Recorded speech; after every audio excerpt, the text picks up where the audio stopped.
Welcome, തഹ്മനാണ്. Anti ulcer drugs video സീരീസിൽ ഈ വീഡിയോയിൽ നമ്മൾ പറയാ histamine 2 or H2 receptor blockers or antagonist വിഭാഗം മരുന്നുകളെ പറ്റി. ഒരാൾക്ക് അൾസർ ട്രീറ്റ്മെന്റിലെ ഏറ്റവും പ്രധാനപ്പെട്ട ഫസ്റ്റ് ലൈൻ ഡ്രഗ് ആയിരുന്നു. ആദ്യത്തെ മരുന്ന് സിമിറ്റിഡിൻ ആണ്. പിന്നീട് 1980-കൾ റാനിറ്റിഡിൻ വന്നു. ഇപ്പോഴും ടോപ്പ് മരുന്ന് തന്നെയാണ് റാനിറ്റിഡിൻ. ദെൻ ഫാമോറ്റിഡിൻ ഉണ്ട്, നിസാറ്റിഡിൻ ഉണ്ട്, റോക്സാറ്റിഡിൻ ഉണ്ട്, ലാഫുറ്റിഡിൻ പോലെയുള്ള മരുന്നുകൾ ഉണ്ട്. സോ എല്ലാം ടിഡിൻസ് ആണ്. ഓർത്തിരിക്കാൻ ടിഡിൻസ് എന്ന് ആലോചിച്ചാൽ മതി. ഈ മരുന്നുകളുടെ മെക്കാനിസം ഓഫ് പ്രവർത്തന രീതി പറഞ്ഞു കഴിഞ്ഞാൽ HCl സെക്രീറ്റ് ചെയ്യുന്നത് പരൈറ്റൽ സെൽസിൽ നിന്നാണ്. നമുക്കറിയാം പരൈറ്റൽ സെൽസ് നമ്മൾ എങ്ങനെയാണ് വെച്ചത്. പരൈറ്റൽ സെൽസിൽ ഇവിടെ കനാലിക്കുലേ ഭാഗത്ത് ഇവിടെ ഒരു പമ്പ് ഉണ്ട്, പ്രോട്ടോൺ പമ്പ്. H+K+ATP ACE എന്നാണ് അതിന് നമ്മൾ വിളിക്കുക. ഈ പരൈറ്റൽ സെൽസിനെ ആസിഡ് ഉണ്ടാക്കാനായിട്ട് സ്റ്റിമുലേറ്റ് ചെയ്യാനായിട്ട് ഇവിടെ വേറൊരു സെൽസ് ഉണ്ട്. അതിന്റെ പേരാണ് എൻഡറോക്രോമാഫിൻ ലൈക്ക് സെൽസ് എന്ന് പറയും. സോ എൻഡറോക്രോമാഫിൻ ലൈക്ക് സെൽസ് ഉണ്ടാക്കുന്ന ഒരു സംഭവമാണ്. ഇതൊരു എൻഡറോക്രോമാഫിൻ സെൽസ് ആണെങ്കിൽ ന്യൂക്ലിയസ്, അതിൽ നിന്ന് ഉണ്ടാകുന്ന സംഭവമാണ് histamine. Histamine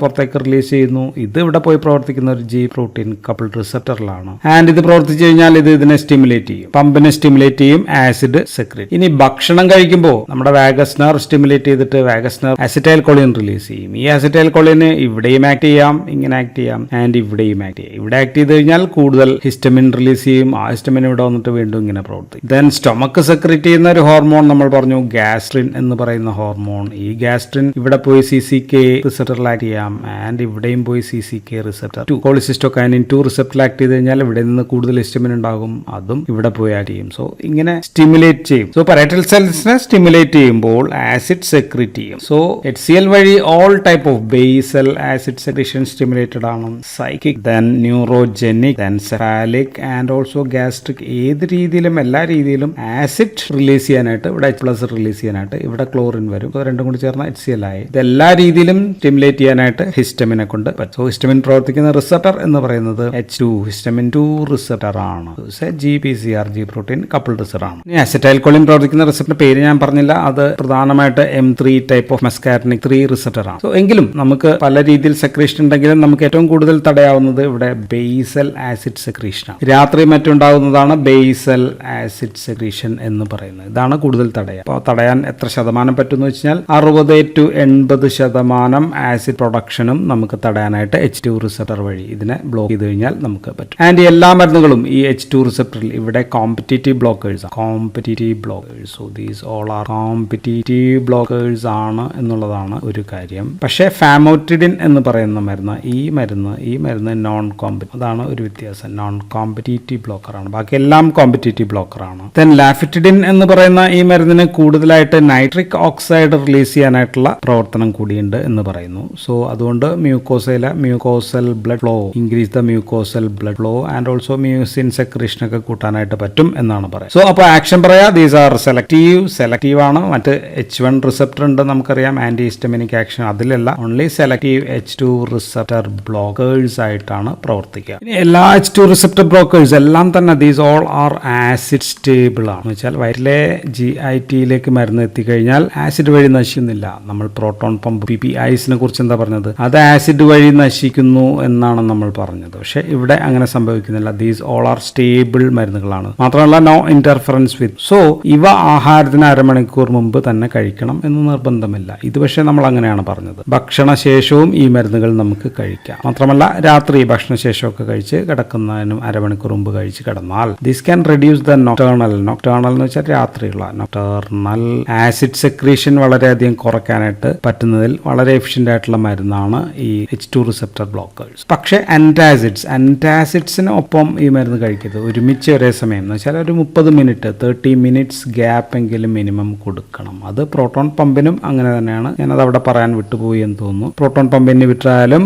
H2 receptor blocker ആയാലും ആന്റാസിഡ്സിനൊപ്പം ഒരേ സമയം രണ്ടും കൂടി കൊടുക്കരുത്. ആന്റാസിഡ്സ് എന്ന് വെച്ചാൽ നമ്മുടെ ജലൂസിൽ അങ്ങനെയൊക്കെയുള്ള സംഭവങ്ങൾ. H2 റിസപ്റ്റർ ബ്ലോക്കറായിട്ട് ആദ്യം വന്ന മരുന്ന് നമ്മുടെ സിമിറ്റിഡിൻ ആണ്. സിമിറ്റിഡിൻ എന്ന് പറയുന്ന മരുന്നാണ് ആദ്യം വന്നത്. ആൻഡ് ഈ മരുന്ന് പക്ഷേ മിക്കവാറും ഇപ്പോൾ ഉപയോഗത്തിലില്ല. ചില ദോഷഫലങ്ങളാണ് കാരണം. സിമിറ്റിഡിൻ ആണ് ഏറ്റവും കുറഞ്ഞ പൊട്ടൻസി ഉള്ള ലോ പൊട്ടന്റ് മരുന്നാണ്. മാത്രമല്ല കുറച്ച് നേരം 4 to 8 മണിക്കൂർ നേരമേ പ്രവർത്തിക്കൂ. ആൻഡ് സിമിറ്റിഡിൻ ഹൈഡ്രോഫിലിക് മരുന്നാണ്. സോ മൂത്രത്തിലൂടെ പുറന്തള്ളുന്നുണ്ട്. സോ കിഡ്നി ഫെയിലിയർ ഒക്കെ ഉണ്ടെങ്കിൽ സിമിറ്റിഡിന്റെ ഡോസ് കുറയ്ക്കേണ്ടി വരും എന്നുകൂടി ജസ്റ്റ് ഓർക്കുക. ആൻഡ് 2 പ്രശ്നങ്ങളാണ് സിമിറ്റിഡിൻ എന്ന മരുന്ന് നമ്മൾ ഉപയോഗിക്കാതായത്. ഒന്ന്, സിമിറ്റിഡിൻ ഈസ് ആൻ എൻസൈം ഇൻഹിബിറ്റർ ആണ്. എല്ലാത്തരം CYP 450 ആക്ടിവിറ്റി, എൻസൈംസിനെ എല്ലാത്തിനെയും തടയുന്നുണ്ട്. സോ മറ്റു മരുന്നുകളുടെ മെറ്റബോളിസം കുറയും. സോ ഡ്രഗ് ഇന്ററാക്ഷൻ കൂടുതലാണ്. ഫെനിറ്റോയിൻ, ഉദാഹരണം ഫെനിറ്റോയിൻ ആയാലും കാർബമൈസെപ്പിൻ ആയാലും ദെൻ ബാർബിറ്റുറേറ്റ്സ്, ഇങ്ങനെയൊക്കെയുള്ള എല്ലാ മരുന്നുകളുടെയും മെറ്റബോളിസം തടയുന്നതുകൊണ്ട് ഇവയുടെ ശരീരത്തിലെ ബോഡിയിലെ അളവ് കൂടുകയും ടോക്സിറ്റി ഉണ്ടാകുകയും ചെയ്യും എന്നുള്ളതാണ് പ്രശ്നം. സോ ഡ്രഗ് ഇന്ററാക്ഷൻസ് ഉണ്ടാക്കും, പക്ഷെ മറ്റു മരുന്നുകൾക്ക് ഒന്നും തന്നെ ഇതില്ല. ഈ ഡ്രഗ് ഇന്ററാക്ഷൻസ് ഇല്ല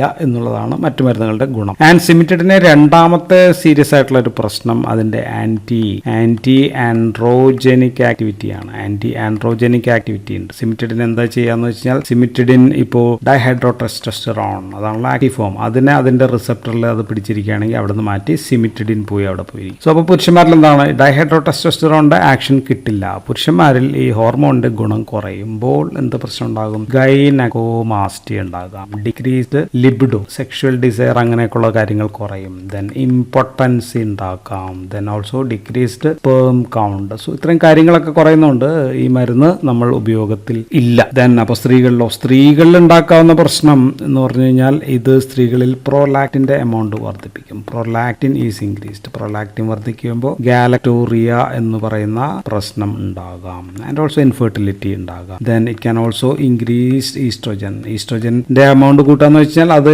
ഈ CYP എൻസൈംസ് വഴിയാണ് അതിന്റെ മെറ്റബോളിസം ഇൻഹിബിറ്റ് ചെയ്യുമ്പോൾ ഇൻക്രീസ്ഡ് ഈസ്ട്രോജൻ ഉണ്ടാവും. ഈസ്ട്രോജൻ കൂടുമ്പോഴത്തേക്കും മെൻസ്ട്രുവൽ അബ്നോർമാലിറ്റീസ് അങ്ങനെയൊക്കെയുള്ള പ്രശ്നങ്ങൾ ഉണ്ടാകും. So these all are these endocrine പ്രശ്നങ്ങളാണ്. So these endocrinal side effects ആണ് മരുന്നിന്റെ ഉപയോഗം ഇല്ലാതാവാനായിട്ടുള്ള പ്രധാനപ്പെട്ട കാരണം. ഈ ഗ്രൂപ്പിലെ മറ്റ് മരുന്നുകൾക്കൊന്നും തന്നെ ഈ രണ്ട് പ്രശ്നങ്ങൾ ഇല്ല എന്നുള്ളതാണ് ഇതിന്റെ ഗുണം. റാനിറ്റിഡിനായാലും ഫാമോറ്റിഡിനായാലും അതർ ടിഡിൻസി പ്രശ്നമില്ല.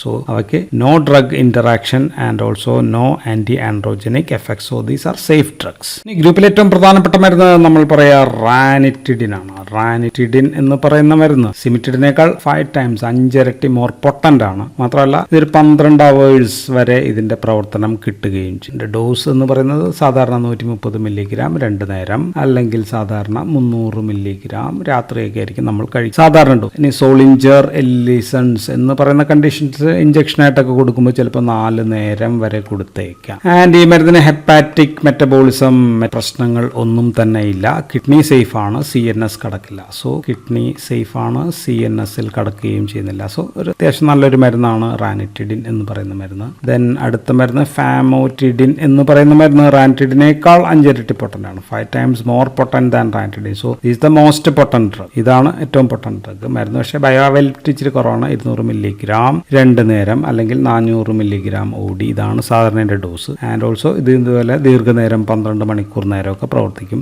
ആൻഡ് ഇതാണ് ഇതിലെ ലോങ് ആക്ടിങ് ഡ്രഗ് എന്ന് പറയുന്നത് ഫാമോറ്റിഡിൻ ആണ്. ആൻഡ് ഫാമോറ്റിഡിൻ നമ്മൾ പറഞ്ഞു ഇത് കോമ്പറ്റീറ്റീവ് ആന്റഗോണിസ്റ്റ് അല്ല, നോൺ കോമ്പറ്റീറ്റീവ് ആന്റഗോണിസ്റ്റ് ആണെന്ന് പ്രത്യേകം ഓർത്തു വെക്കുക. ആൻഡ് നിസാറ്റിഡിൻ ആണ് ഏറ്റവും കൂടുതൽ ഓറൽ ബയോ അവൈലബിലിറ്റി ഉള്ളത്. നിസാറ്റിഡിൻ ആണ് ബയോ അവൈലബിലിറ്റി ഏറ്റവും കൂടുതൽ ഉള്ള മരുന്ന്. മറ്റു മരുന്നുകളെ കുറിച്ച് പ്രത്യേകിച്ചൊന്നും പറയാനൊന്നുമില്ല. ഇനി ഉപയോഗങ്ങൾ പറഞ്ഞു കഴിഞ്ഞാൽ യൂസസ് നമ്മൾ പറഞ്ഞു കഴിഞ്ഞാൽ same as that of proton pump inhibitor. എവിടെയൊക്കെ ഉപയോഗിക്കുന്നു അവിടെ എല്ലാം ഇത് നമുക്ക് ഉപയോഗിക്കാം. പക്ഷെ ഇവ കൂടുതൽ ഉപയോഗിക്കുന്ന കണ്ടീഷൻ എന്ന് പറഞ്ഞാൽ 1 is in സ്ട്രെസ് അൾസറിൽ ഇവ ഏറ്റവും കൂടുതൽ ഉപയോഗിക്കുന്ന ഈ മരുന്നാണ് നമ്പർ 1.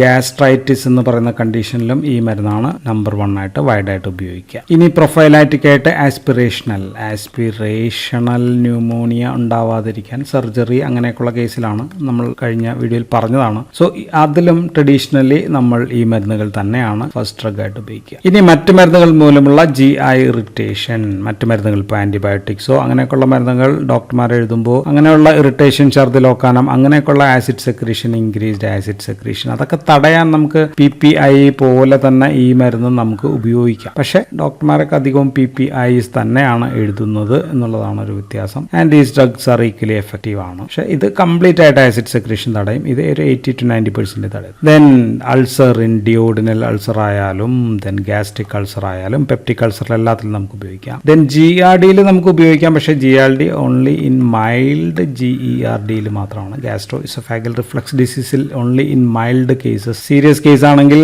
നമുക്ക് പ്രോട്ടോൺ പമ്പ് ഇൻഹിബിറ്റർ തന്നെയാണ് നമ്മൾ ഉപയോഗിക്കുക.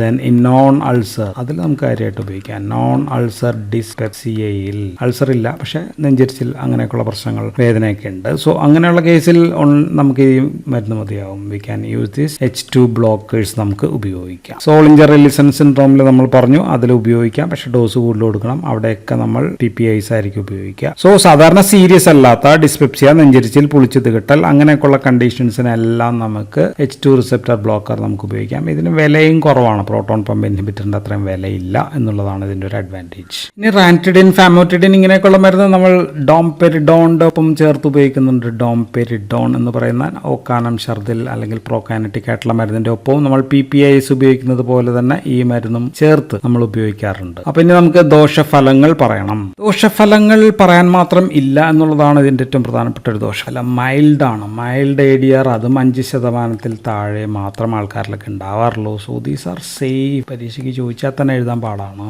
ആൻഡ് എഴുതണമെങ്കിൽ നമുക്ക് തലവേദന, ഹെഡേക്ക് നമുക്ക് പറയാം. ദെൻ കോൺസ്റ്റിപ്പേഷൻ അല്ലെങ്കിൽ ഡയറി ചിലപ്പോൾ ഉണ്ടാക്കും എന്ന് പറയാം. വായ വരൾച്ച, ഡ്രൈ മൗത്ത് ചിലപ്പോൾ ഉണ്ടാക്കാം. അപൂർവമായിട്ട് റാഷസും ഉണ്ടാക്കാം എന്നല്ലാതെ നമുക്ക് പ്രത്യേകിച്ചൊന്നും പറയാനില്ല. പക്ഷേ സിമിറ്റിഡിന്റെ അഡ്വേഴ്സ് എഫക്റ്റ് നമ്മൾ പറഞ്ഞു. 2 തരം പ്രശ്നങ്ങൾ. ഒന്ന് drug interactions, 2 anti androgenic actions. ഇത് സിമിറ്റിഡിനുണ്ട്, പക്ഷെ മറ്റു മരുന്നുകൾക്ക് ഈ പ്രശ്നങ്ങൾ ഇല്ല. ദെൻ ഈ മരുന്നുകളെല്ലാം തന്നെ പ്രഗ്നൻസിയിൽ കാറ്റഗറി B ആണ്. അതുകൊണ്ട് A കഴിഞ്ഞ് B ആണ്. So these are safe drugs ആണ്. ഇനി റാൻറ്റിഡിനെ കുറിച്ച് ഒരു വാക്ക്. റാൻറ്റിഡിൻ എന്ന മരുന്നിനെ കുറിച്ചിട്ട് ഒരു 5 വർഷം മുമ്പ് അതിനകത്ത് NDMA എന്ന് പറയുന്ന ഒരു ക്യാൻസർ ഉണ്ടാക്കാവുന്ന ഒരു സംഭവം, ഉണ്ടാക്കാവുന്നതാണ് പറഞ്ഞത്. ക്യാൻസർ ഉണ്ടാക്കുന്നത് പ്രൂവ് ചെയ്തിട്ടില്ല മനുഷ്യരിൽ. അത് 9 മൈക്രോഗ്രാം പെർ ലിറ്ററോ അങ്ങനെ എന്തോ കൂടുതലാണ് എന്ന് പറഞ്ഞിരുന്നു. സോ അത് ഭയങ്കര വാർത്തയായിരുന്നു. പക്ഷെ ആ ബാച്ചുകളൊക്കെ മാറ്റിയപ്പോൾ അത് തീർന്നു. തുടർച്ചയായിട്ട് ദീർഘനാൾ കഴിക്കുന്ന മരുന്നുകളിൽ മനുഷ്യനിൽ ക്യാൻസർ ഉണ്ടാക്കാമെന്ന് നമ്മൾ സംശയിക്കുന്നു. ഉറപ്പില്ലാത്ത സംഭവങ്ങൾ പോലും നമ്മൾ ഇങ്ങനെ ഏജൻസികൾ വിജിലന്റ് ആണ് എന്ന് കാണിക്കുന്ന ഒരു